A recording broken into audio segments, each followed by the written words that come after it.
So here we have our Hillman imp engine, originally based on little fire pump engines from the 1940s, all aluminium with an overhead camshaft, and we've got a dynamo on here. So the dynamo is going to be replaced by an alternator, which will give us a lot more power, the power that we need to actually supply all the components that are going to help us to fuel inject this car. And what we'll be doing is we'll be replacing this manifold here and the carburettor with 4 individual throttle bodies, because when Margaret jumps in the car, she can just turn the ignition key and it will fire up just like a modern car would do. We need to get this engine apart and take a look inside so that we can see which parts, if any, are going to be salvageable. I don't reckon this engine's going to part for a very long time. Now these fans can actually shift quite a lot of air, so we're going to retain the fan and the water pump, but we're going to recore the radiator so it's far more efficient, because we want really decent cooling in this car. Now, this is a fairly intricate looking hose, well past its best, although it is actually still supple. But I'm going to keep it just in case we have trouble in replacing it. I don't want to use it again, but if we've got a template, at least we can perhaps find something else that's new that will do the job. So here we have a little pointer that points down onto the crankshaft pulley that should be here. The crankshaft pulley has already been removed, and that's gone off for machining to have a trigger wheel fitted to it. That will give us our timing device for the fuel injection. Oh, come on.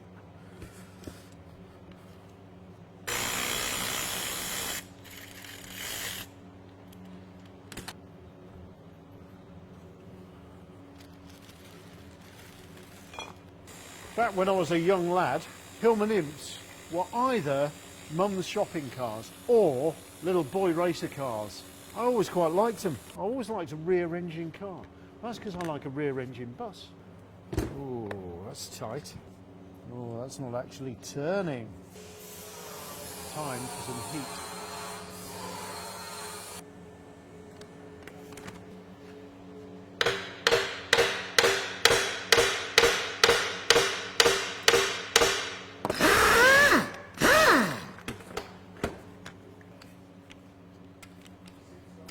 What have we got?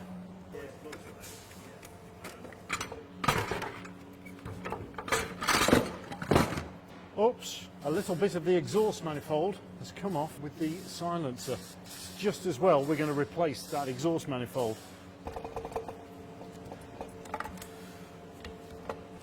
So that's the inlet and exhaust manifolds off. Now these are basically going to go in the bin.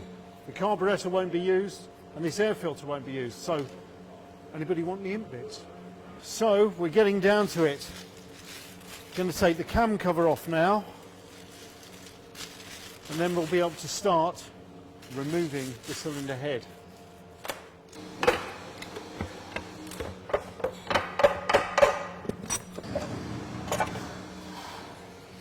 There's our cam cover off. Looking at the camshaft, or what I can see at the moment, it looks in pretty good shape. That bodes well for the rest of the engine, so I'm well pleased at this moment in time. I've just tried turning the engine over. I'm just a little bit worried in case it's really badly worn.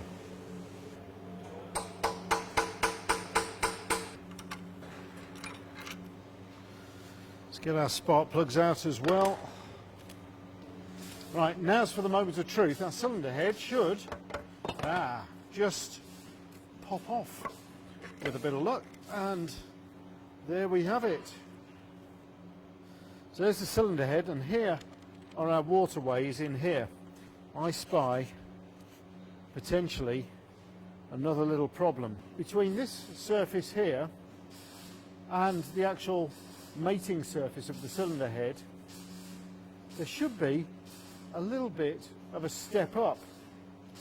Now this one has hardly any step at all, which would indicate that this cylinder head has been skimmed several times, which means we may have to get a new cylinder head. That's not good news.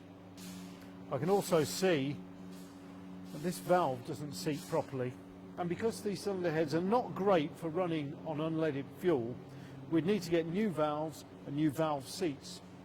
Now, if I take the head gasket off, this is the bit that everybody moans about on Hillman imps.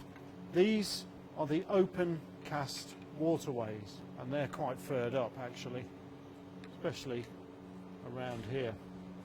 This is the weak point on these engines, because if there's any wear or if the cylinder head gasket goes, it allows the coolant water to go straight through to the combustion chambers here, so you get poor compression, the coolant gets superheated by the combustion, and all kinds of chaos ensues.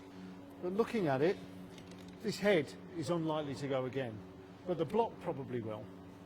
And when we get our new improved head gasket and our machined block and a new cylinder head, we'll be able to put it all together perfectly, because this engine needs to be in tip-top shape for it to be able to manage all the modifications that we're going to make to it. It's got to be spot on. Otherwise, we're setting ourselves up for a failure.